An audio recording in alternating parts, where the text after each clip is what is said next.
பார்த்து வருகிறோம். அரசு பள்ளி மாணவர்கள் ஐஐடி என்ஐடியில் பயிலவிருப்பது குறித்து நியூஸ் 18 செய்தியை சுட்டிக்காட்டி முதலமைச்சர் பெருமிதம் தெரிவித்திருக்கிறார். இது குறித்த விவரங்களுடன் செய்தியாளர் அபினேஷ் இணைந்திருக்கிறார். அபினேஷ், முதலமைச்சர் என்ன தெரிவித்திருக்கிறார்? விரிவாக பதிவு செய்யலாம். அண்மையில வெளிவந்திருக்கக்கூடிய முடிவுகள்ல ஒரு ஏழை மாணவர் ஐஐடி மற்றும் என்ஐடியில இரண்டு ஒரு மாணவர் ஒரு மாணவி என இடம் கிடைத்திருக்கிறது. இந்த செய்தியை நம்முடைய நியூஸ் 18 தமிழ்நாடு தொலைக்காட்சியில பிரத்யேகமாக ஒளிபரப்பியிருந்தோம். அந்த செய்தி தொகுப்பை மேற்கோள் காட்டி முதலமைச்சர் மு.க. ஸ்டாலின் பெருமிதம் தெரிவித்திருக்கிறார். அரசு பள்ளியில் படித்த 2 பழங்குடியின மாணவ மாணவிகள் இந்த நான் முதல்வன் திட்டத்தின் மூலமாக இந்த தேர்வை எளிதாக வென்று முடிந்தது என அவர்கள் நம்முடைய தொலைக்காட்சிக்கு பேட்டி அளித்திருந்தாங்க. அரசு பள்ளி மாணவர்கள் ஐஐடி மற்றும் என்ஐடியில தேர்ந்தெடுப்பது என்பது மிக முக்கியமான ஒன்று.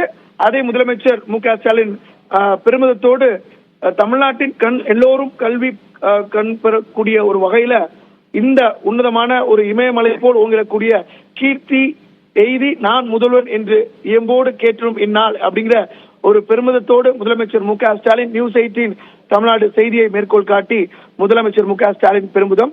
முதலமைச்சருடைய ஒரு கனவு திட்டமாக அவர் தொடர்ந்து சொல்லி வருவது நான் முதல்வன் திட்டம். நான் முதல்வன் திட்டத்தின் மூலமாக தொடர்ந்து 12ஆம் வகுப்பு முடிக்கக்கூடிய மாணவர்களுக்கு திறன் மேம்பாட்டு பயிற்சி என்பது தொடர்ந்து வருகிறது. அவருடைய உயர்கல்வி தொடர்வதற்கு ஏதுவாக பல்வேறு வழிகாட்டுதல்களையும் திறன் மேம்பாட்டு பயிற்சிகளையும் இந்த நான் முதல்வர் திட்டத்தின் கீழே வழங்கப்பட்டு வருகிறது. அந்த வகையில என்ஐடி மற்றும் ஐஐடியில சேர்வதற்கு இடம் கிடைத்திருக்கக்கூடிய இந்த மாணவர்களுக்கு நான் முதல்வர் திட்டத்தின் மூலம் அவர்கள் இந்த தேர்வை வென்றிருப்பது அப்படிங்கிறது உள்ளபடியே மிக முக்கியமான ஒரு நகர்வு. அதை முதலமைச்சர் மு.க. ஸ்டாலின் ஒரு பெருமிதத்தோடு எக்ஸ் வலைப்பக்கத்தில் குறிப்பிட்டிருக்கிறார். லாவண்யா, விவரங்களுக்கு நன்றி அபினேஷ்.